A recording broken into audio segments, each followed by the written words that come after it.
오늘 기도원 이제 전쟁 장면 첫 시작을 함께 나누고자 합니다. 어, 사람들이 열심히 공부하고 인생을 살아갈 때 목표 중에 하나는 무언가 더 나은 것들을 얻는 것입니다. 그것을 우리는 성공이라는 이야기들로 표현을 하곤 합니다. 무언가를 이전보다 많이 가지게 된다. 상황이 이전보다 나아지고 있다라는 관점에서 성공을 정의한다면 아마 우리가 살아가는 이 한국 땅은 아마 역사상 가장 성공한 시대라고 할 수 있습니다. 풍요의 기준에서 그렇다고 할 수 있겠죠. 과거 100년 아니 50년 전과 비교해봐도 지금 우리는 엄청나게 많은 것들을 누리면서 생활을 영위하고 있습니다. 지금은 당연하게 생각하는 예배당이 에어컨도 사실 제 기억으로 제가 처음 신앙생활 할 때만 해도 본당에 에어컨이 있는 교회가 그렇게 많지 않았습니다. 거의 선풍기로만 했었는데 지금은 웬만한 교회들은 어떤 형태로든지 다 에어컨을 틀고 이런 것들을 갖추고 있죠. 부유하다고 할 수 있습니다. 그런데 그렇게 부유했지만 우리가 과연 만족으로 충만한가? 라고 생각해 보면 우리도 무언가 빠진 듯한 삶을 우리는 느끼고 있습니다. 신앙생활하는 측면에서 더욱더 우리는 그것을 느끼고 있죠. 예전에 우리가 가지고 있었던 수많은 어려움들을 우리를 어렵게 만드는 것이 아니라 은혜 받는 통로로 삼았던 것과 비교해 보면 지금은 그와 같은 것들이 우리의 시험의 문제가 되지 은혜를 받고 있는 통로가 되는가라고 물었을 때 사실 많이 약해져 있고 많이 연약해져 있는 모습들을 발견하게 됩니다. 다 괜찮아 보이지만 그런데도 완전 괜찮다고 하기에는 무언가 빠진 듯한 어떤 느낌. 도대체 무엇이 빠져 있기 때문에 그럴까? 오늘 사사기 말씀을 통해서 우리가 그 뜻을, 그 정체를 찾을 수 있게 됩니다. 먼저 오늘 전쟁이 임박한 장면에서 첫 번째 하나님 우리에게 보여주신 장면은 상식적이지 않은 선별 방법입니다. 양털의 시험까지 마치고 나서 이스라엘과 진을 치고 미디안과 진을 치고 전쟁을 합니다. 여러분 죄송합니다.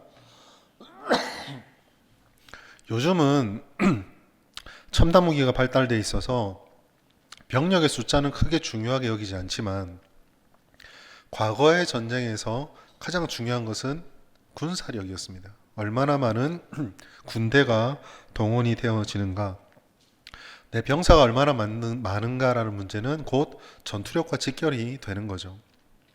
그게 일반적인 상식입니다.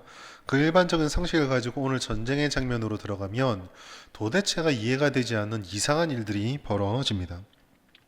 하나님께서 오늘 7장 1절 말씀 보시면 2절 말씀 보시면 기드온에게 나타나서 한 가지 명령을 합니다.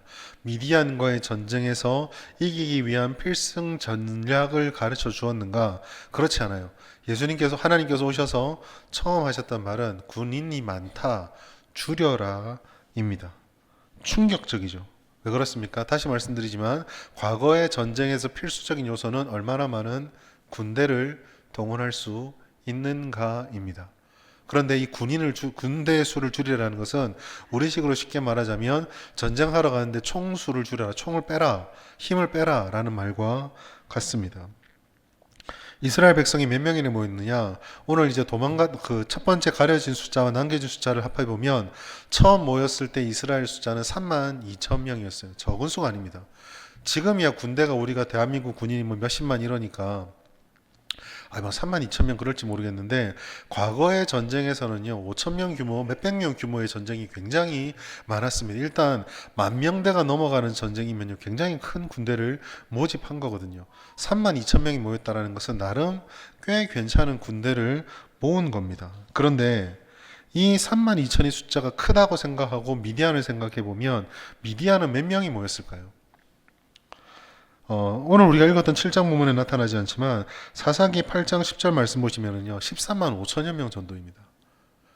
13만 5천 명이면요 산술적으로 계산해 보면 이스라엘 병사 한 사람이 미디안 군대 4.3명을 상대해야 되는 거예요. 여러분 사람이 팔다리가 4개밖에 없잖아요. 또 더 많은 분이 없죠? 그 팔에 칼 하나씩 들고 휘두르면은 사람이 동시에 네 방향 치기 힘듭니다. 그럼 4.3명이란 말은 무조건 지는 거예요. 네 방향에서 달려들면은요, 어떻게 용케 3명 막아도 한 명한테는 무조건 내가 당하게 돼 있거든요. 이거는 필패의 숫자입니다. 그런데 하나님께서는 말도 안 되게 이 인원을 줄이래요. 왜 하나님께서 이렇게 하셨을까요? 하나님께서는 2절 말씀해 보시면 너희가 이 전쟁을 이기고 나서 하나님의 은혜가 아니라 너희의 능력으로 하겠다. 너희의 능력으로 이 전쟁을 치루었다. 그렇게 말하지 못하도록 막으셨다라고 합니다. 그냥 간단하게 듣기는 하나님이 그렇게 이 이스라엘에게 겸손을 바라시는구나. 여러분 다시 말씀드립니다. 3만 2천 명 대 13만 5천이면요. 그냥 줄이고 안 줄여도 무조건 지는 거예요. 능력으로 이길 수 있는 상대가 아닙니다. 그러면 하나님께서 어떻게 하셨느냐? 첫 번째 선별에서요. 두려워하는 사람들 2만 2천 명을 돌려보냈어요. 10,000명이 남았습니다. 다시 산술 계산을 해보면 이제 1대 4.3에서 1대 13.5로 바뀌었습니다. 이제는요. 그 4명씩 둘러싸는 게 3겹으로 둘러싸인 거예요. 말도 안 되죠. 근데 여기서 끝나지 않습니다. 다시 하나님께서는 백성들을 선별합니다. 이번에는 물을 먹는 모습을 가지고 선별을 해요. 핥는 자를 남기고 무릎 꿇고 먹는 자는 돌려보내라. 물론 우리가 설교를 통해서 이 핥는 게 어떤 의미냐, 무릎 꿇고 물을 마시는 게 어떤 의미냐, 그 준비를 묵상할 수 있는데, 사실 저는 이 말씀을 묵상할 때 그 준비의 문제는 좀 아닌 것 같습니다. 그냥 하나님이 그래서 그렇게 정하신 거예요. 핥는 사람만 남기겠다. 그리고 300명이 핥게 됩니다. 10,000명 중에서 9,700명이 집으로 돌아갔습니다. 처음 있었던 32,000명에 비하면 거의 1% 정도만 남고 나머지가 다 돌아간 거예요. 산술 계산을 해보면 이제 이 처음에는 한 명당 4.3명이었는데 두 번째는 한 명당 14명을 감당해야 됐는데 마지막 남겨지고 나서는 1인당 450명을 상대해야 됩니다. 이거는 전쟁이 처음부터 될까요? 안 될까요? 전쟁이 안 되는 거예요. 여러분 우리는요 여기서 한 가지를 하나 짚고 넘어가야 됩니다. 그것은 뭔가 우리가 생각하는 준비와 하나님이 생각하는 준비, 우리가 해야 된다라는 방식과 하나님이 하시는 방식이 다르다라는 거예요. 섭리라는 것이 그런 것입니다. 하나님의 섭리, 하나님의 섭리라는 거, 다스리는 이치, 이렇게 쉽게 이해할 수 있는데 하나님이 일하시고 역사하시고 다스리는 방식, 그 섭리가요. 때로는 우리가 말하는 상식에서는 도저히 이해되지도 않고 납득되지도 않고 말도 안 되는 일들이 이루어지고 벌어질 수 있다라는 거죠. 상식적인 전투 방법은 뭡니까? 상대방하고 전쟁을 치르게 되면 어떻게든지 상대방과 나의 전력 격차를 좁혀야 되고 할 수만 있으면 내가 더 전력이 앞서야 돼요. 그래야지 이길 수가 있습니다. 그러면 나를 키우든지 상대방을 깎든지 해야 되는데 오늘 하나님이 말씀해 주신 전략은 상대방은 놔두고 나를 자꾸 줄여가는 거예요. 말도 안 되죠. 그런데 여러분 성경에서는 이렇게 상식적이지 않으나 역사가 나타날 때 우리가 조금 신앙적인 의미로는 은혜라 말하고 때로는 기적이라고 부르는 일들이 벌어지게 되는 것입니다. 오전에도 잠깐 말씀드렸지만 건강한 믿음은 기적을 앞에 두고 무조건 믿습니다라고 외치는 것이 건강한 믿음은 아니에요. 감사로 받을 수 있지만 정말 성도가 가지고 있는 믿음의 자세라는 것은요, 기적만을 바라보는 것도 아니고 상식과 이성만 추구하는 것도 아닙니다. 건강한 믿음이라는 것은 우리가 가지고 있는 상식이나 이성 이런 것들을 무시하지 않고 존중하면서 최대한 활용은 해요. 그러나 지금도 하나님이 살아계시다는 것을 믿으며 우리가 생각하고 계산하는 것을 넘어서는 하나님의 일하심에 대해서도 우리의 마음이 열려 있고 그것을 믿을 수가 있어야 한다라는 것입니다. 10명, 20명, 100명이 모여서 아무리 머리를 짜내도 이 방식은 이 일은 이것밖에 답이 없다 라고 결론이 났다 할지라도 그 끝에 우리의 믿음에는 우리가 그렇게 고민해서 이런 해결책과 이런 방식들을 결정했으나 혹 하나님이 내놓으시는 다른 길이 있음을 믿고 우리가 겸손하겠습니다. 우리가 결정했으니까 이거는 세상 만고불변의 진리고 누가 와도 바꿀 수 없는 법칙이다가 아니라 하나님이 일하시면 아무리 우리가 고민하고 내놓았던 답이라 할지라도 하나님의 역사가 있습니다라는 겸손함이 우리에게 있어야 된다는 거죠. 그거를 산술적인 모습으로 보여준 것이 바로 이 숫자 줄이기 싸움입니다. 극단이죠. 성경은 우리에게 어떤 교훈을 줄 때요, 때로는 극단적인 상황을 드러냄으로써 우리가 그 속에 담겨있는 의미를 명확하게 깨닫게 해주는 경우가 있거든요. 예를 들어서 이 미디안도 14만 5천, 우리도 13만 5천이라서 비등비등해서 사람들의 상식으로는 이거는 붙어봐야 된다. 이게 최종 결론이었다고 합시다. 그런데 뭐 10,000명, 20,000명 줄여서 우리가 10,000명, 20,000명 줄였다. 우리가 조금 불리할 수 있겠죠. 그런데 이 수준에서 벌어지는 것은 믿음의 문제가 아닙니다. 말도 안 되게 지금처럼 300명처럼 확 버려 300명과 13만 5천으로 딱 벌려놓으니까 이제는 뭐 이성이고 뭐고 생각도 못 해보고 하나님의 교훈만이 명확하게 드러나게 되는 거였습니다. 때로는 우리의 현실을 넘어서고 도저히 받아들일 수 없는 음성이 들릴 때가 있어요. 아무리 우리의 경험과 생각을 총동원해도 이건 아닌데 라는 생각이 우리 마음 깊은 곳에서부터 확 끌어오릅니다. 그런데 기도만 하면 아닌데 하는 네가 아니야 라는 말씀이 자꾸 들려오는 거예요. 그럴 때에 우리의 모든 오감은 노라고 말하지만 성령께서 주시는 감동이 확실하고 하나님의 말씀하시는 바가 확실할 때 예스를 붙잡고 달려갈 수 있는 그 믿음의 자세, 마음의 자세가 필요하다라는 거죠. 이 전쟁을 통해서 하나님이 기드온에게 보여주고 싶었던 것, 이스라엘에게 알려주고 싶었던 것이 바로 이것이었습니다. 바로 하나님의 계산법과 우리의 계산법이 다르다는 것을 깨닫기를 바랬던 거죠.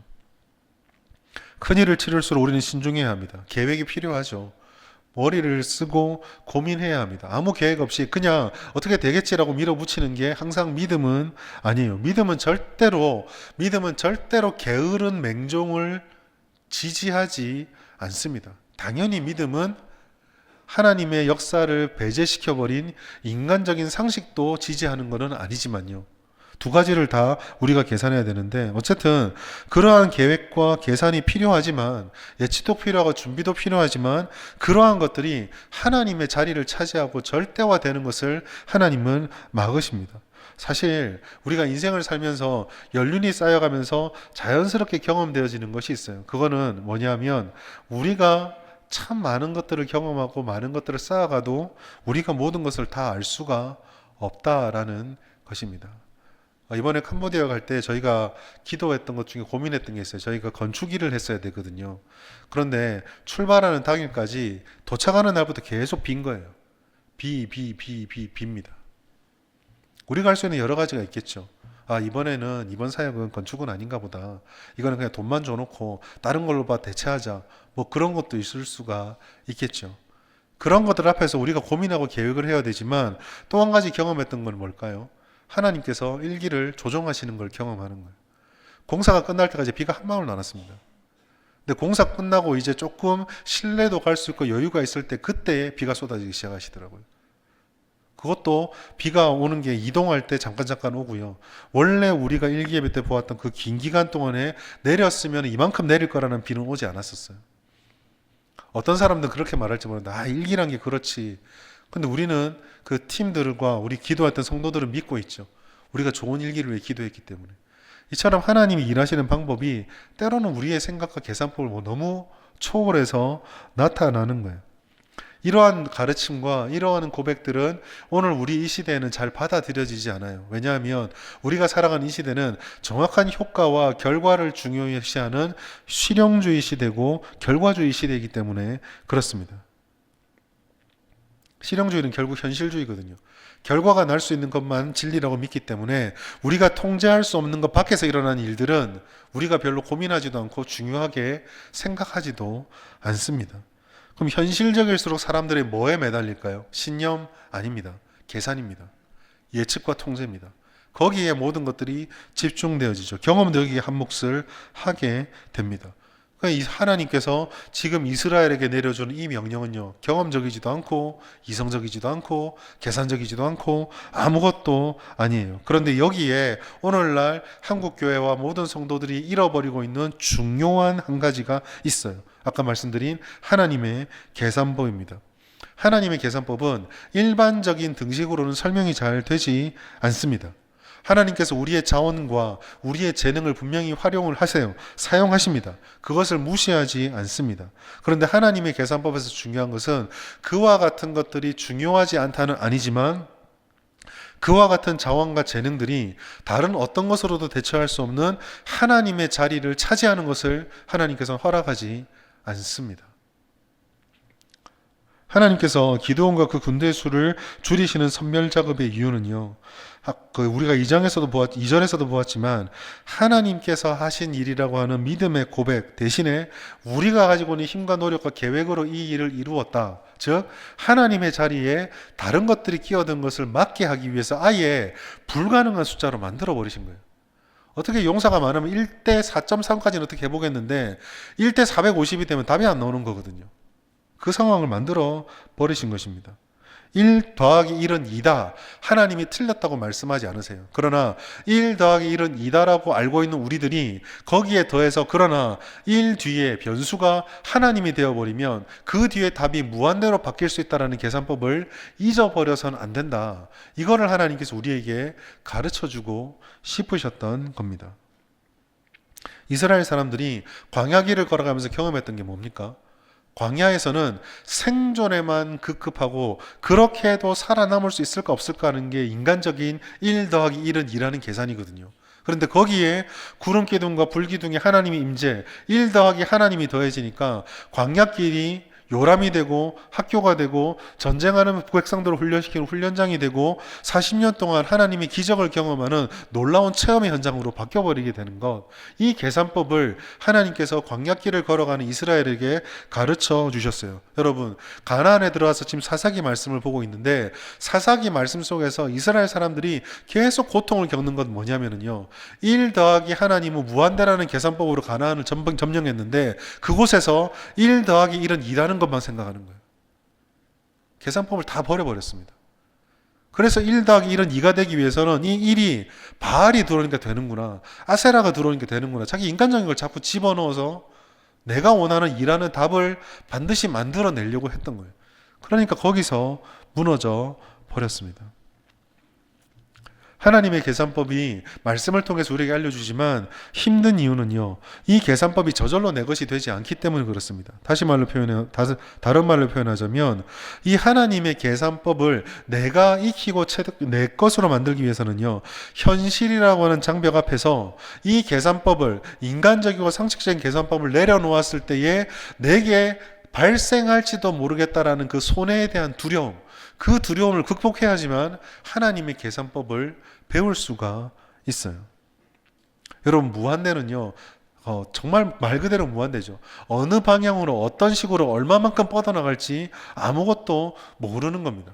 그러니까 내가 하나님을 내 삶의 변수로 딱 붙잡고 내 삶을 계산하기 시작하면은요, 이게 때로는 마이너스처럼 보이지만은 플러스가 되기도 하고, 플러스인 것처럼 보이지만은 잠깐 줄기도 하고, 오른쪽으로 가는 것 같지만 위로 올라가기도 하고, 내려가는 것 같지만은 또 다른 방향, 이 엄청난 변수들이 우리 가운데 생기게 되는 거예요.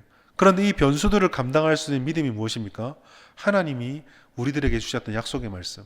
하나님을 믿고 쫓아가는 자들에게 하나님이 실패나 좌절이나 무너짐이나 멸망이 아니라 오늘 설교 말씀을 들었던 것처럼 나중 영광이 더 창대하겠다는 그 약속의 말씀을 믿고 오늘 내게 벌어지는 그 뒤에 수없이 변하는 답들을 내가 감당해낼 수 있게 되는 거거든요. 하나님의 계산법은요, 이스라엘에게도 결코 생소하지 않고 우리에게도 생소하지 않아요. 계속 가르쳐 주는 것입니다. 신명기 20장 1절 말씀 우리 같이 한번 읽겠습니다. 시작. 내가 나가서 적군과 싸우려 할 때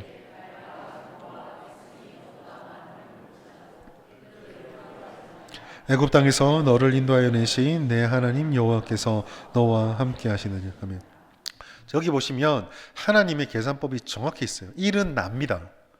내가 1이라고 보고요. 그 앞에 보시면은 첫 번째 하나님이 보지 말아라는 일이 있어요. 그게 뭡니까? 적군과 싸우려 할 때 그들의 말과 병과 백성, 이상 인간적인 요소들이에요. 그게 1입니다. 이게 더해졌을 때 내가 찾을 수 있는 답이 있잖아요. 그걸 보지 말고 그 변수에 뭐를 두라고요? 네 하나님 여호와와 함께 하신다라는 하나님이라는 변수를 두라는 거예요. 그럼 그 뒤에 다른 답이 찾아온다라는 겁니다. 이 계산법을 신명기를 통해서도 하나님께서 계속 이스라엘 사람들에게 가르쳐 주셨거든요. 여러분, 사실 우리가 가지고 있는 지성도 그렇고 우리가 가지고 있는 경험도 그렇고 우리가 가지고 있는 삶의 모든 것들은요, 전부 제한적입니다. 여기서 우리가 아무리 인생의 경험을 많이 쌓았다 할지라도 우리 전부 100년 안쪽의 경험만 하고 살아가는 사람들이에요. 그렇지 않습니까? 우리가 아무리 물질을 많이 가진다 하더라도 온 우주의 주인이신 하나님보다 많은 것을 가질 수가 있습니까? 우리가 아무리 많은 재능을 우리 교회 안에 담아낸다 할지라도 온 우주를 정말 이렇게 정밀하게 창조하신 하나님의 그 재능과 능력을 우리가 담아낼 수 있습니까? 없거든요. 우리의 역량을 말할 필요도 없고 모든 게 제한적이고 모든 게 한계가 있습니다. 그리고 우리를 공격하고 두렵게 만드는 이 현실의 모든 상황들은요, 여전히 우리를 유혹하고 미혹하고 힘들게 해요. 그런 우리들이 하나님 안에서 하나님이 주신 이 삶을 살아갈 때 아름다운 열매를 맺을 수 있는 이유는 그러한 제한과 한계들과는 전혀 영향받지 않으시는 무한하시고 완전하시고 변하지 않으시고 온 우주의 왕이 되신 하나님이 우리와 함께 하시기 때문입니다. 이것만 우리가 의지할 수 있는 거예요. 파도를 바라보면서 그 파도를 헤쳐나갈 수 있는 방법은요, 계산에 있지 않습니다. 그 파도를 헤칠 수 있는 튼튼한 배에 올라타기만 하면 돼요. 그러면은요, 그 파도를 헤쳐갈 수가 있는 겁니다. 성경이 말씀하시는 두려워하지 말라라고 하는 것은 결국 하나님이 우리 가운데 어떠한 일을 이루실지를 보여주시는 하나님의 계산법을 믿고 붙잡으라라는 뜻이기도 해요. 우리를 둘러싼 모든 상황과 문제들은 그것이 만약에 우리가 하나님의 뜻을 거부하고 부정해서 생긴 어려움이 아니라고 한다면 우리가 두려워할 대상이 아닙니다. 하나님께서 하지 말라라는 것을 내가 기억고 해서 만들어진 사단이 아니라고 한다면 우리는 그런 걸 두려워할 필요가 없어요. 어떤 파도가 찾아오고 어떤 어려움이 찾아온다 할지라도 물론 넘어지기도 하고 때로는 한 걸음 뒤로 물러나기도 하겠지만 우리가 하나님과 함께 할 때 이러한 장벽들은 오히려 더 큰 무한대의 답을 주시기 위해서 역사하시는 하나님을 체험하는 통로가 되어집니다. 한 번씩 단기 선교라든지 비전 트립을 나갈 때마다 다른 어떤 것이 좋으냐? 사실 우리가 솔직히 말하면 환경적으로는 다 불편해요. 힘듭니다. 편하지 않고요. 어려운 부분들이 있습니다. 한국에서 너무나 쉽게 맞는 맑은 공기, 냄새 없는 환경이요. 선교지에 나가면은요, 전혀 찾기가 힘든 그런 상황들이 있어요. 요즘 에어컨도 있죠. 숙소도 잘 돼 있죠. 그러나 분명히 내가 살아갔던 이 한국 땅과는 불편합니다. 그럼에도 불구하고 선교지를 가게 되면은 우리의 삶이 변화된 이유가 뭐냐면은요. 우리가 그토록 우리도 모르게 찌들어 있었던 1 더하기 1은 2라는 계산이 선교지에 나가서 하나도 안 통하는 순간 그 변수에 하나님이 들어오는 순간 놀랍게 역사하시는 하나님 일들을 보거든요. 이게 과연 될까? 라고 생각했던 똑같은 문제가 우리가 사는 현실에서 벌어졌으면은 시험거리가 되고 문제거리가 되고 다툼거리가 되고 아픔거리가 되는데 똑같은 문제가 선교지에서 발생하게 되면 그게 은혜의 거리가 되고 하나님이 역사하는 도구가 되는 걸 보는 거예요. 그때 우리는 비로소 깨닫습니다. 아, 우리가 뭔가 놓치고 있구나. 이번에 제가 선교지에서 설교를 전하면서 그런 얘기를 했어요. 사실은 선교지에 오면 모든 사람들이 잘 섬기고 봉사하고 뭐를 주려고 온다 생각하는데 선교지 갈 때마다 느끼는 것은요. 우리가 주러 가는 게 아니라 받으러 가는 것 같아요. 자, 와서 너희가 뭘 입고 있는지 보아라. 자, 와서 너희가 지금껏 참 열심히 산다고 살아가는데 무엇을 다시 회복해야 되는지를 보아라를 보여주는 것 같거든요. 그게 바로 하나님의 계산법입니다. 우리는 300이라는 숫자를 보면서 300? 이건 설교 제목이죠. 300이라고? 라고 생각하는데 하나님께서는 300을 앞에 보여주시면서 그 뒤에 하나님의 손으로 꽉 붙잡고 있는 무한대의 자원을 보여주시고 있는 거예요. 사랑하는 여러분, 오늘 설교 말씀을 통해서 우리가 지속적으로 깨닫고 힘써야 될 것은요, 풍요 속의 빈곤에 빠져 있다는 사실을 빨리 깨닫고 이 풍요 속의 빈곤에서 벗어나야만 합니다. 아마 라떼라는 말이 되게 좀 젊은 세대들은 싫어하지만 과거 우리 한국 교회가 부흥할 때 지금만큼 능력이 많거나 부유해서 부흥한 거 아니잖아요. 지금만큼 학력이 높아서 부흥한 거 아니잖아요. 지금보다 많은 것들이 갖춰져 있어서 부흥한 게 아니잖아요.